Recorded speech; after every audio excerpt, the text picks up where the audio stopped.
back to MFA Writers. Today we've got an episode with Siloh Radovsky of UC San Diego, a program which was requested by Isabella Neblett and Amy Peltz.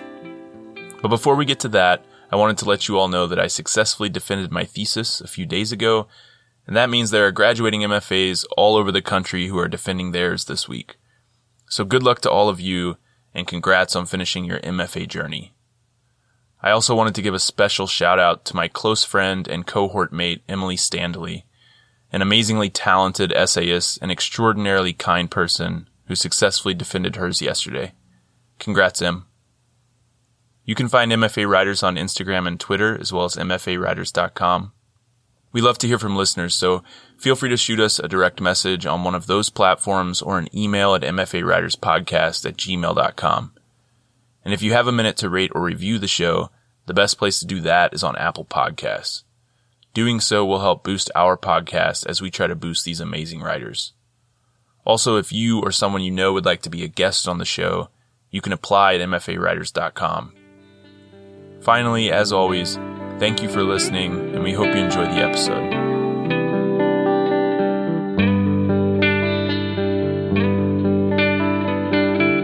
Welcome to MFA Writers, the podcast where we talk to creative writing MFA students about their program, their process, and a piece they're working on. I'm your host, Jared McCormick. Today I'm with Siloh Radovsky. Siloh is a recent graduate of the cross-genre MFA program at UC San Diego and is currently at work on a collection of linked essays.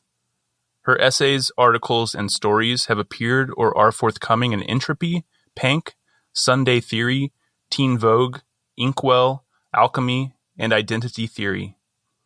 Siloh is also an educator, a collaborator in a narrative medicine intervention with adolescent and young adult cancer patients, and was a founding editor of Kaleidoscoped magazine. She was an artist in residence at the Hinge Arts program in spring 2017, and was the recipient of an Evergreen Foundation activity grant and a summer graduate teaching fellowship at UC San Diego. Today she's brought an excerpt of an essay to read for us. My brother Jonah looks mystical when he's smoking cigarettes, like he's communing with the dead. He gazes up at the sky when he takes a drag, and down at the pavement when he exhales. Before he was homeless, but after his first batch of psychiatric hospitalizations, Jonah was already smoking like there was a flood inside his lungs that needed drying out. He smelled like cigarettes, his skin looked like ash, and he stared with suspicious deer eyes at our parents like they were speaking to him between lines of silence. He placed the same fixed gaze on me when I got the chance to see him, which wasn't often. He still lived in Minnesota, and I'd abandoned him for the West Coast. The last time he visited me in Olympia, he was 20 years old. Spindly fingers stained ancient orange from cigarettes he rolled out of pipe tobacco, the cheapest, driest option for smoking. I was almost 25 and about to graduate from college. From my kitchen window, I watched him smoke on the worn-out beige couch my housemate Ariel and I recently ditched on the curb.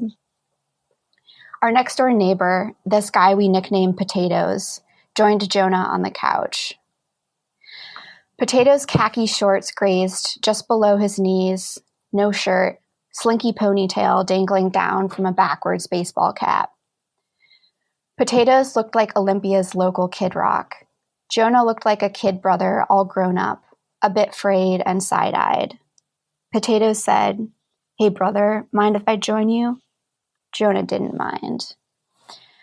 He rubbed his hand across his forehead, while Potatoes gestured wildly with camaraderie and inebriated wisdom. Potatoes dropped his hands, resting against the couch, open-bellied and relaxed. I whispered to Ariel across the living room, "Oh my God, do you see this? Jonah's talking to Potatoes."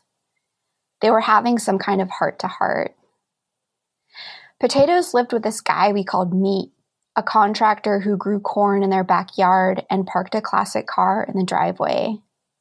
"They're good guys, they just like to drink," our landlord reassured us, or maybe warned us when we signed our lease. It's true they liked to drink. Their gatherings with their ruddy-faced neighbors a few houses down often overflowed into a dull, sloppy din. In truth, potatoes looked more like meat than meat did. Potatoes looked like beef jerky, an impossibly lithe and leathery lizard human with a ponytail. His skin was bronzed from his daily shirtless practice of mowing the dry yellow lawn and basking in the sunlight. He was maybe in his early 50s, but could have been in his 40s or 60s for all I knew, as if simultaneously preserved and aged by sunlight and alcohol. His habitual lawn mowing seemed sad and unnecessary, but Potatoes appeared perfectly comfortable with his lifestyle. In the mornings, he'd return from the corner store with a 12-pack of Natty Ice, pressing heavy through a plastic bag. He'd lap the small rectangle of their dead lawn with a mower, then perch atop it in a collapsible lawn chair, draining beer can after beer can. I worried my own self-discipline was just as arbitrary as the way Potatoes divided his time into chores and leisure. Leisure frightened me, and so did Potatoes' relaxation. Was that repose some kind of enlightenment, or was it just giving up? Watching Potatoes and Jonah sit on the couch, I thought if Jonah could just hold it together in the most basic way, his art could provide an escape hatch from the bind he was in, this binary between the unchaperoned forest of delusion he skirted and the paternalistic psychiatric treatment he hated. I also knew which side he would err on. I imagined a narrator peeling off of me like a ghost or an angel who levitated in the warm breeze and deflected danger. Yes, soon the boy will sink close to death, but it's merely the valley before his inevitable ascent. The angel captions the scene.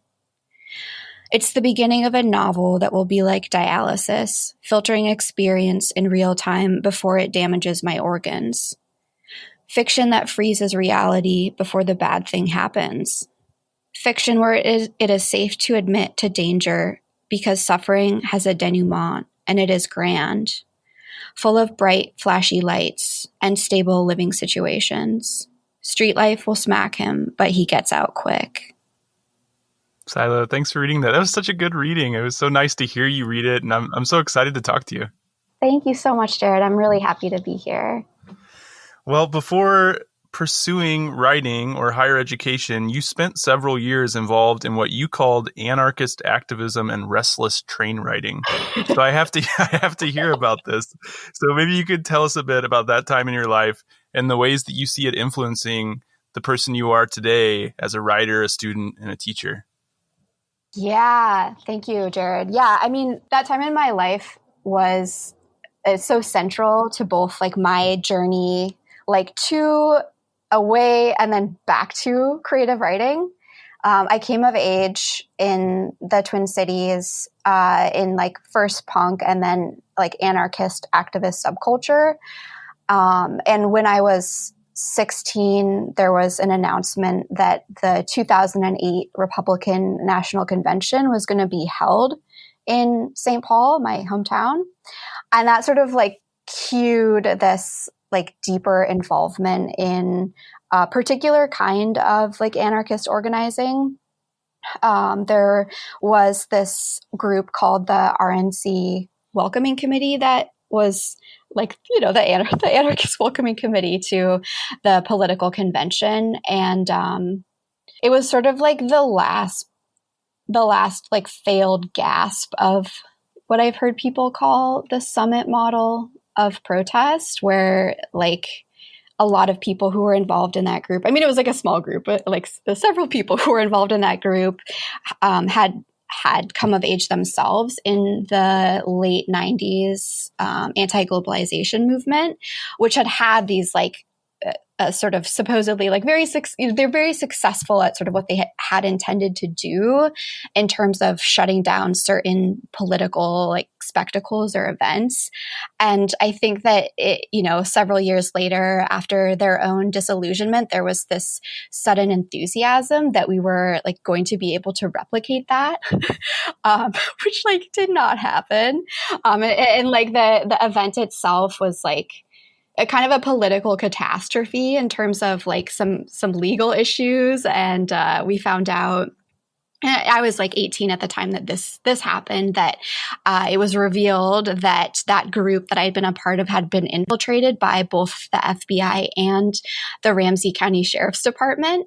So like, it was just like a total wake up call. I mean, ironically, my participation in that group was like very motivated by this disillusionment with the state.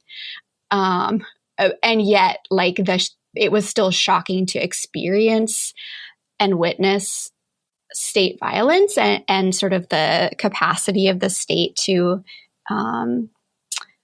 tamp down on certain kinds of activities, but also really disillusionment with sort of what perhaps we had intended to do.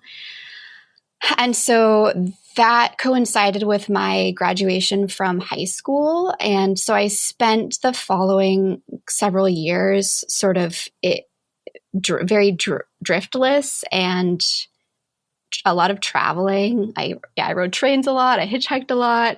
And there were like really amazing experiences that I had through that, and some frankly like quite comical ones. And but also it was just very undercut with like these questions about what it meant to try to participate ethically in the world, in the absence of a certain kind of like framework or optimism for doing so. And those questions are definitely still in operation in my work now. And I think that like prior to the sort of political catastrophe of the RNC, I had been like pretty like engaged in my creativity. And I think that I sort of lost that in the wake of those experiences, and then found them again almost against my will when I did end up going to college at Evergreen. Well, in your work, I mean, I think the political is clearly there, but also the personal, like this essay you read for us today deals with your brother's schizophrenia, homelessness, and addiction. That essay is part of a collection of linked essays that explore your experience with family, mental illness, and addiction. So tell us about that project a little bit, and what made you choose this forum for exploring these issues? The project that I read from and that you just described is called Home Remedies, which is a work of nonfiction that's both like narratively and critically exploring my, I guess, like second coming of age, my like post-anarchist subculture coming of age, my mid-20s, and some health issues that I was having at that time, and was trying to figure out what was going on alongside events that were happening in both my family and the broader world, specifically my brother's mental illness and his homelessness, and the 2016 election and sort of the like political nihilism that maybe like sort of catalyzed that, and then also the despair that followed that. And so those moments and those events, I think, really like cast some of my younger self's convictions and lifestyle practices into sometimes like quite unflattering relief, and like kind of like this uncanny echo between them, while also highlighting like in a way the relevance of some of those beliefs, and definitely the desire to feel that sense of possibility and commitment to like engaging in the world in that active way, which I like did not at all feel that in that time period. I felt like very, very full of despair myself. And so like those experiences for me really contain a lot of questions about trying to get better in a world that inflicts so much damage, and also what trying to get better has to do with wanting the world to be different, or feeling that that's possible, or just kind of having like really in a way like some kind of spiritual connection to the world, like what those things have to do with each other. But also like more literally illness and treatment and how we talk about those things, and especially mental illness. So the title is like cheeky and it's like the double meaning because I literally am talking about health subcultures and different ways of understanding the body and sort of taking responsibility for its care, like outside of institutions, for better and for worse, by choice and maybe not by choice, and also like having to interface with medical institutions. But then also like coming of age and finding a place in the world, and how that played out so differently for my brother and for myself, even though in a lot of ways, like the choices that we made were pretty similar in our stubbornness and, sort of the beliefs that drove those choices. And like, that's not to conflate the challenges that he experienced with the ones that I did by any means. But I do feel very strongly that his situation sort of like illustrates the full reality of that shared circumstance, and like living in a world where the cost of living is so tremendously high, and also where care like isn't structured for, which definitely does not impact everyone equally, but it does affect all of us. Yeah, so that's sort of the big nutshell, the project in a big nutshell, and then. Yeah, and then the choice of how to write about those things, that has been a long process that has been full of a lot of like kind of a trial and error, I suppose. But as you mentioned, it's definitely a piece of personal writing. And that was the thing that I really struggled to actually let myself do, I think, because the thematic questions are maybe like my entry point into the project, or maybe the thing that made me feel like entitled to write or aspire to write some kind of like literature about it. But ultimately, like in order to do the kinds of thinking that I wanted to do while also letting feeling into that, it had to become more personal than was easy or kind of comfortable to write. And you referred to it as nonfiction, and it is nonfiction, but there are parts of it in which you imagine different ways for your brother's life to play out. I've read other parts of this essay, and at one point you referred to it as a chapter of possible or impossible endings. That in and of itself sounds like fiction, right? It sounds like you're making things up. So where do you draw the line between fiction and nonfiction in your writing? Yeah, that's a really good question, and something that I've thought about a lot. And it has been a part of the sort of trial and error of figuring the project out. And this seems definitely show, in particular in that essay, where the desire to write fiction shows up, and the failed attempt at doing so is very present.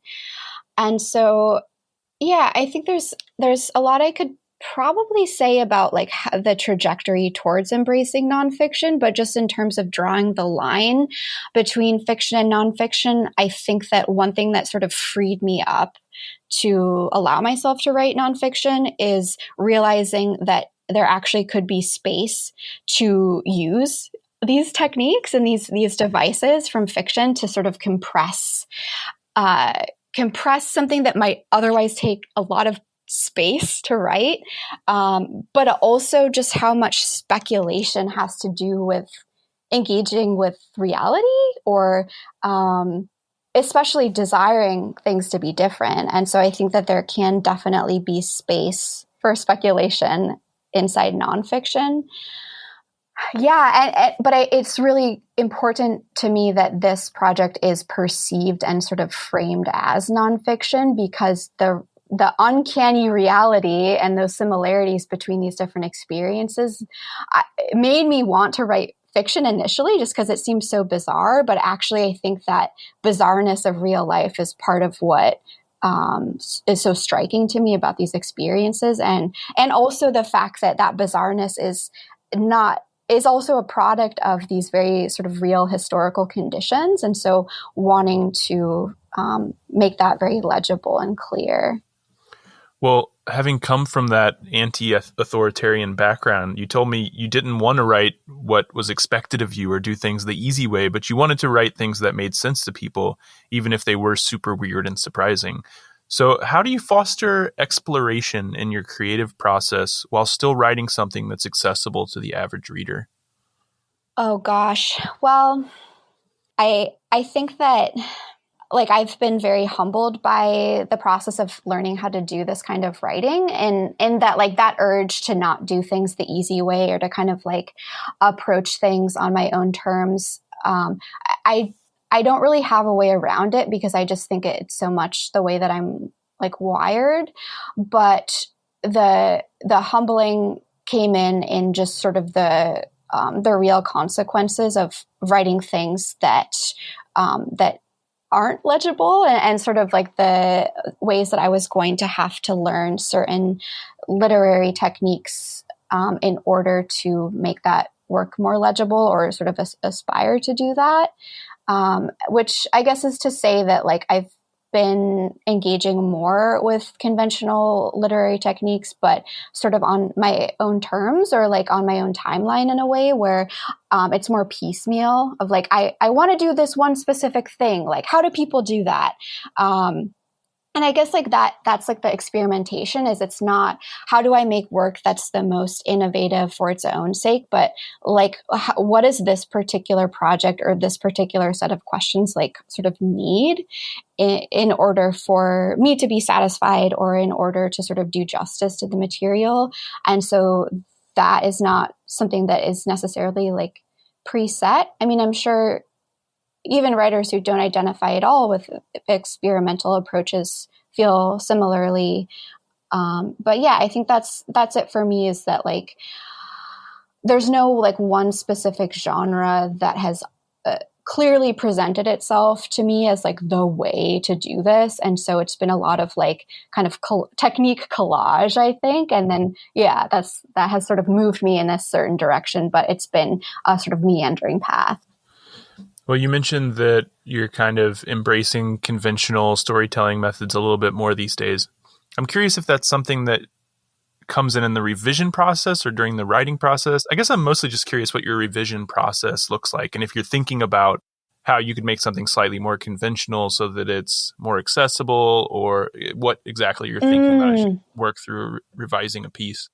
That's such a good question. I feel like it's so visceral for me, where it's like, I mean, and you've, I'm sure, experienced this too, like in workshop, where it's like you bring in a piece, or have brought in pieces that it's like certain parts really like pop and like kind of come alive. And then other parts, maybe people or other pieces like you bring in and it just like doesn't quite have that like traction for somebody. And so I think over time of getting feedback or kind of having that reaction, I have learned that like gotten a little bit more aware of the tendencies in my own work that sort of contribute to that. And so revision is so like structural or like architectural for me. And I'm like, what is my revision process at? There's so many, I don't know, like it's just, there's so many parts to it. But in terms of that, like the storytelling, I think that does come through in thinking about like the framework of a piece, or like what the shape of a piece is, and how I want it to be experienced, but also just like what, probably more so than that actually, is just like what provides the space that I'm looking for, where it's like I viscerally know that if I'm just asking these questions in the sort of abstract, it's not hitting on what I really want to do. And so I think the storytelling is both like trying to understand what the work is. And specifically for this project, it's like, whoa, I have all of these questions. How do they fit together? Like, oh my God, like it actually is like narrative. Like it actually does have to do with experience, and like that can be the vehicle for the questioning. Well, that was a great answer to a really impossible question, because, because I find that so much of, well, really the writing process in general, but so much of revision for me is just feel, right? Like I'm just reading the sentences and just going on intuition and making changes based on my intuition. And so to try to like describe that is really difficult. But that's interesting, and I do have those same sort of epiphanies when I'm revising a story, where suddenly I see the connection between these different parts and realize how that needs to be structured or what needs to change. Yeah, and I think it's also like realizing that language can do a lot, just do so much. Like, so it's like the sentence level stuff. Like for me, it's like a lot of the feedback that I've gotten, and something that I already knew about myself, but like, this is pretty abstract, like what do you, it's like, how do I connect with this? And so the thinking can become embodied through the way that language is used. And that has to do with scene and like sort of staging a story. But I think it also has to do with like that feeling of like the language being tactile and alive. So that's definitely a part of that process too of it's conventional storytelling, but then it's also just really trying to tap into the sentence and like also to just sort of like, as you're saying, like sort of turn on the reader's perspective a little bit, or like try to consider when a piece has shifted from a conversation I'm having with myself to like something that somebody else has an entry point into and is relevant. Right. Well, before pursuing the MFA, you described your writing as very genre ambiguous, something between poetry, autofiction, and nonfiction. And we've already talked about your kind of anarchist background. So I'm curious if you were concerned at all about the formal academic setting of the MFA and whether or not it would be welcoming to that kind of out-of-the-box style. I wasn't concerned so much for the program because UC San Diego is so welcoming of ambiguity of all kind and sort of like cross genre work. I felt anxious myself about where was I headed and how would I sort of pull these different things that I was thinking about together or find my style. In general terms, like what did you hope to get out of the MFA experience? Like what was your motivation for pursuing this? I have this very vivid memory of, I don't know why I was sitting in this place, but I was like sitting between the bed and the closet of this tiny bedroom that I shared with my partner on my laptop, like researching programs, just kind of like for kicks, and realizing that you could get paid to go to grad school. And it was like a cartoon, like, wowza, like jump, like, oh my God, you got paid to do this? Like springing into action. And it was like, early fall. So it was like a little late in the season to like really be figuring that out. But nonetheless, I proceeded. And that's not to say that it was simply motivated by the money, because as we all know, the money's itself not that good. It's like, but I was working, I had gotten this artist residency while I was working as a barista a year, or maybe it was 2 years after I graduated from Evergreen. And at that time, I was so afraid of not doing anything with my aspirations. And it was sort of this like false sense of urgency that I think a lot of people experience in their 20s, where it's like, after I hit 30, like it's all downhill, it's like this completely unrealistic sense of time about like, the thing that will be cool about me as a writer is that I'm young. And then like, I'm not that young anymore. Like, like maybe I can just get in under the wire or something. And so I had gotten this residency, and that was like really the first thing that had happened since I was in college that affirmed my existence as an artist. And so following that, I had to quit my barista job in order to take the residency, and then had just been working this kind of like there was only 2 beads on the string, but a string of like kind of some weird jobs. And so those jobs, and then also I was training in Brazilian Jiu-Jitsu and had like actually kind of a lot of responsibilities at my academy because I was like coaching and teaching. And so between work and that, and also my own training, I had so little time. And I had remembered something that a teacher had said at the time that I graduated, when like I was like, yeah, maybe someday I'll go to grad school, in that way that like people in my generation are like, yeah, maybe someday I'll like own a house, but it's like both a plan and like completely impossible unless something like drastic in your life changes. And so grad school was like that. And then this thing my teacher had said that was like, yes, well, you're working this job. consider the possibility that someday you will want more time to focus on your work, your creative work. And so that was like kind of in the back of my mind. And perhaps what spawned me to do this little like late summer, early fall research into programs.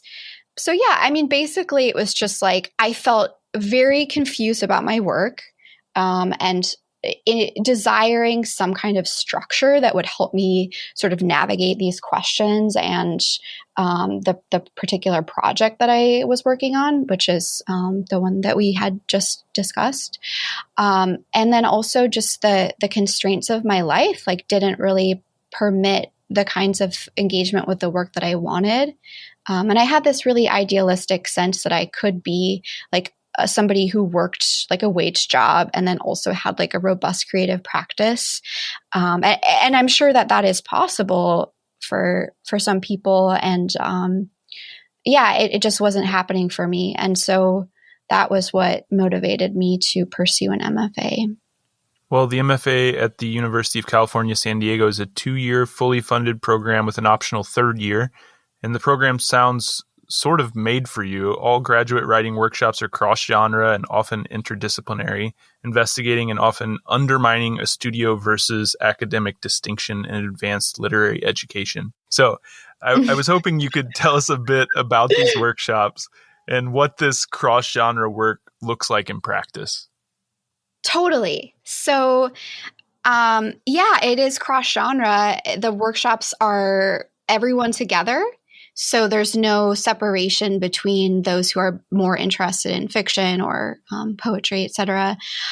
In practice, that looks like reading people's work from a range of different genres, because not everyone is thoroughly genre ambiguous, or I think sometimes where that genre ambiguity shows up, and certainly in my case, is like exploring like, well, what happens if I write this as poetry? Or like, what happens if I write this as fiction?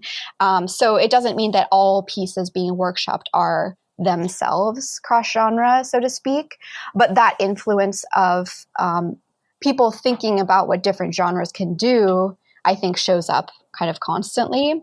And the workshops, I don't know if there's a rhyme or reason to exactly the focus of different workshops. I think it's just kind of up to the faculty who is teaching any given workshop, where, like, for example, my advisor, Anna Joy Springer, did a workshop that was like graphic texts. So everyone was having to do like graphic text in the workshop, which may or may not have been everyone's jam.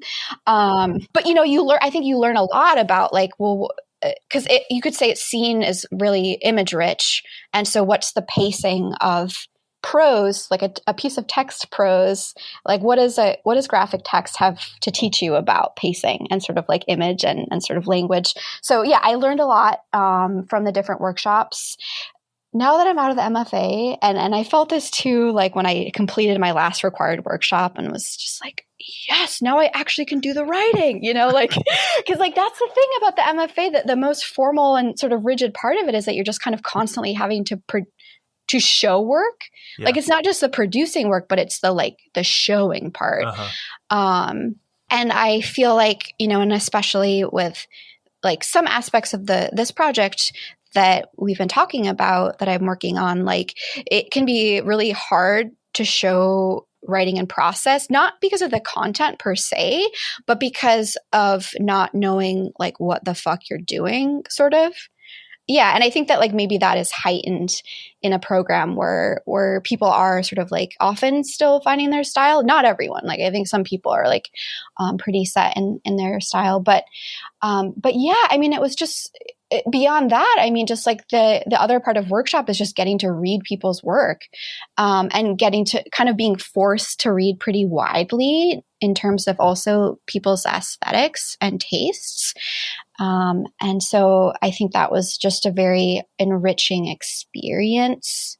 The program is like, can be a little bit academic in terms of like, there are definitely some required courses that are a little bit more theory heavy.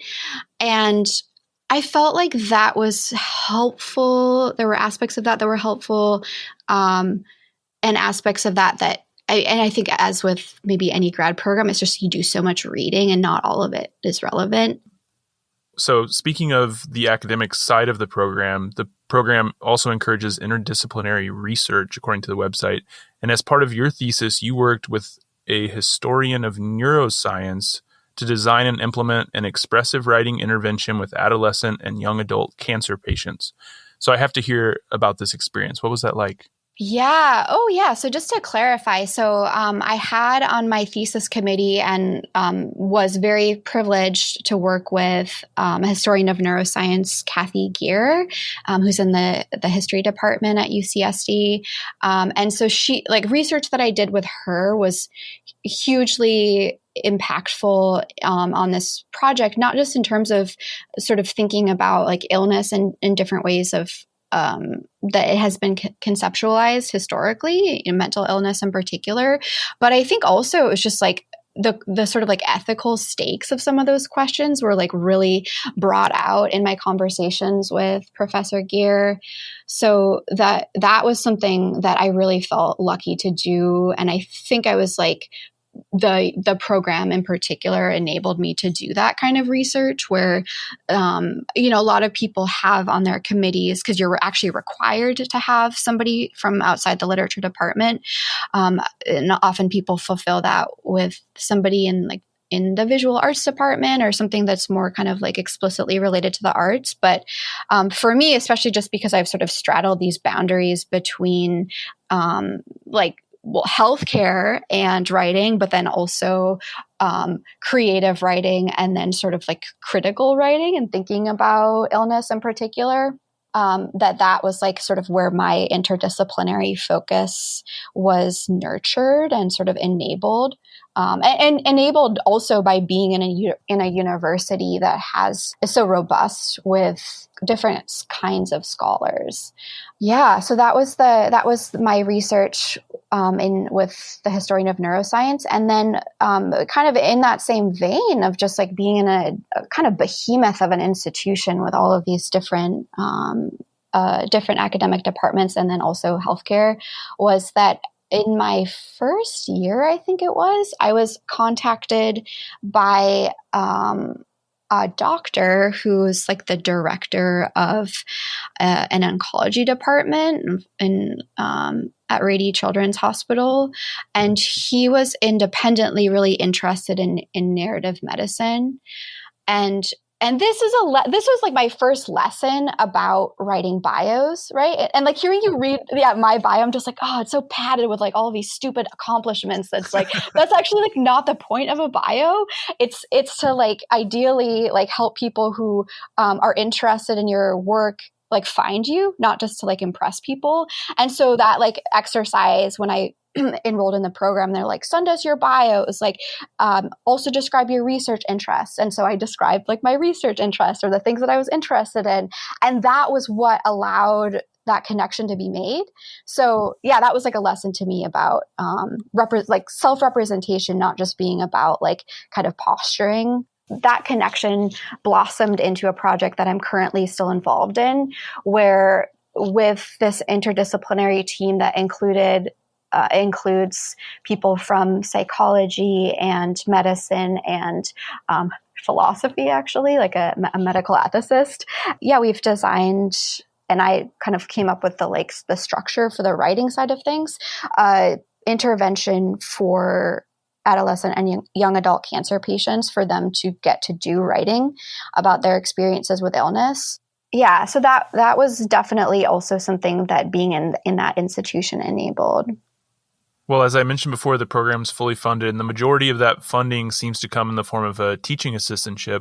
According to the website, UC San Diego encourages a holistic approach to teaching. So what classes were you teaching, and in what ways were you able to utilize your various interests in the classroom?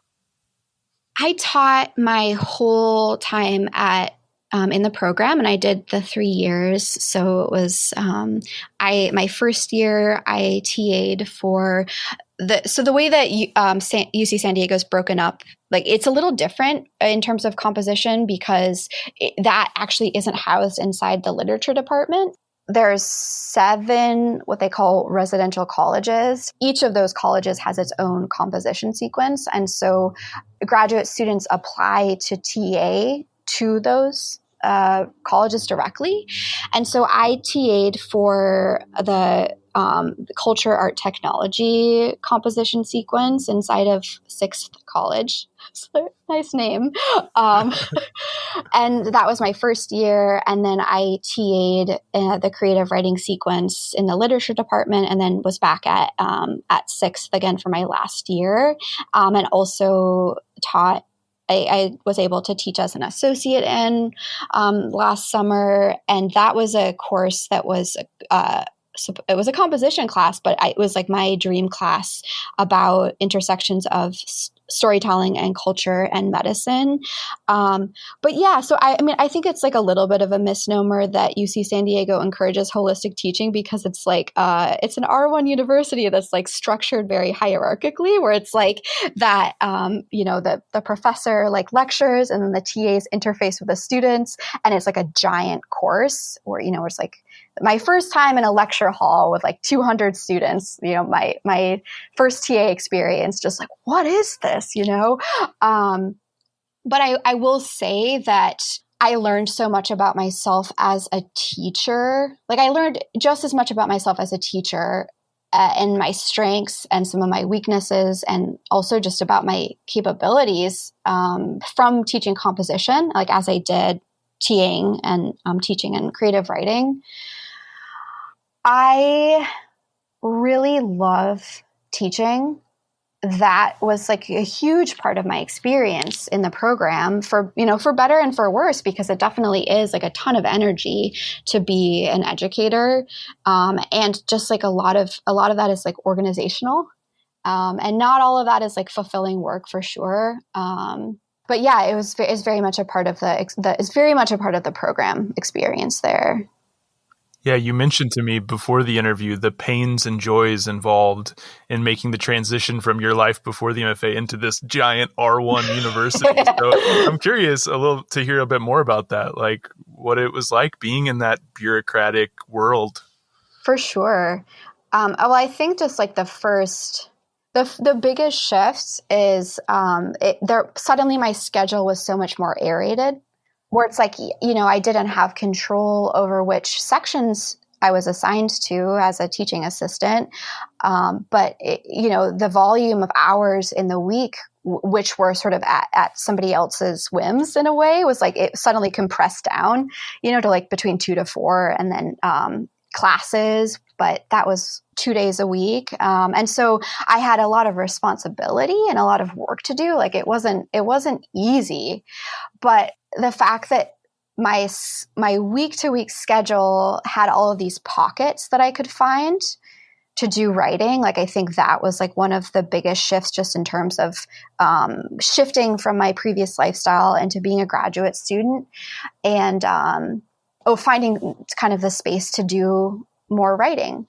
I felt a little bit like this kind of like frog with a suitcase kind of like bolted out on the like superhighway or something, just to like be in San Diego, like moving there from a relatively small town, and then to be in the university, which is huge, and there's a lot of students there. And so I felt that was both exhilarating. There are so many resources and so much going on. And then also, because my previous experience with higher education had been so intimate, like going to Evergreen and getting to work so closely with faculty, it was definitely, it was not the same thing. I did get to work closely with some faculty in some situations, but in general, it was just much more of sort of, swimming in the sea a little bit of the institution. Coming into this new environment with all these new responsibilities and having to juggle all of those responsibilities, did you feel like the faculty in the program was supportive of you in your time there and helping you make that transition? The composition sequence that I was TAing for, did provide and like I feel like did really support the process into becoming a teaching assistant. And I was very fortunate to be paired up with Professor Phoebe Braunstein, who teaches at CAT. She's not a creative writer, but was a teaching mentor to me in that transition. And so I think that my experience, between teaching composition and then TAing for literature was that I was more supported in teaching, not in the literature department, which has so much to do with just the structure of the department and how overworked people are. So it's not just a faculty choice or something, but kind of the way that the program is or the department is structured.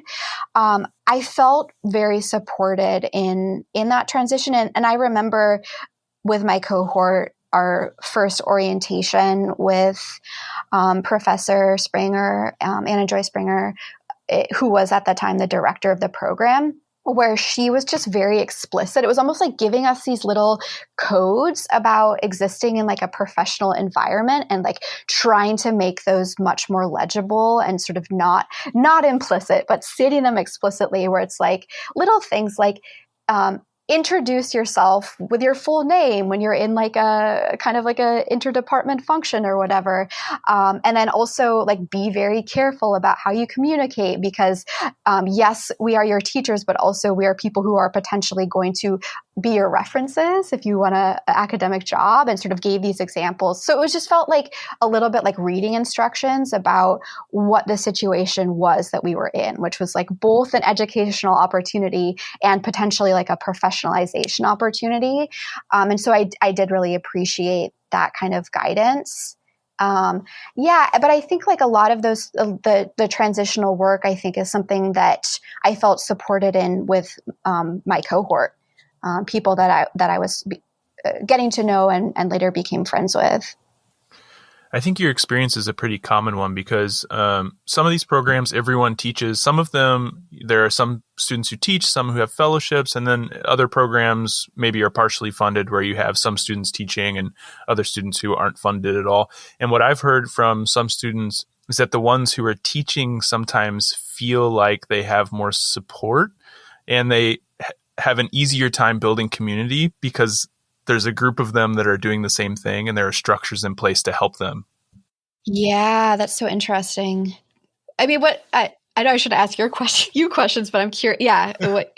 Have you been teaching in the program or what? Yeah, I teach in my program and our program is partially funded. So some students teach, some students have fellowships, and then some students aren't funded at all. Mm-hmm. So that's been an experience I've heard from students in my program. The ones that are teaching like I am, it's much easier to build kind of a community right off the bat because before the first semester even starts, you're in a room with these people and you're like preparing to teach that semester.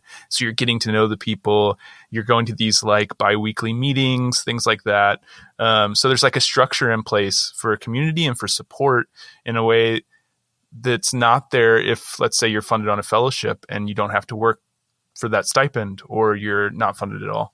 Absolutely. I mean, and some of the people in the MFA program that I'm closest with were also people that I was TAing with in the composition sequence, right? So even though we weren't in the literature department together, it was like that was an opportunity for us to kind of bond together. And I mean, it's like the drawbacks and the benefits of teaching where like there is less time for your work. But I've also found I don't know about you, but like I just feel like my own thought process is always catalyzed by talking to other people, even sometimes about things that have like nothing to do on the surface with my particular puzzle at any given time. And so I do find that there was kind of this like richness in that, and that like that catalyzed in a way also that like I coming to identify as somebody who was in a position of having something to offer. Because like when I started the program, I was 28.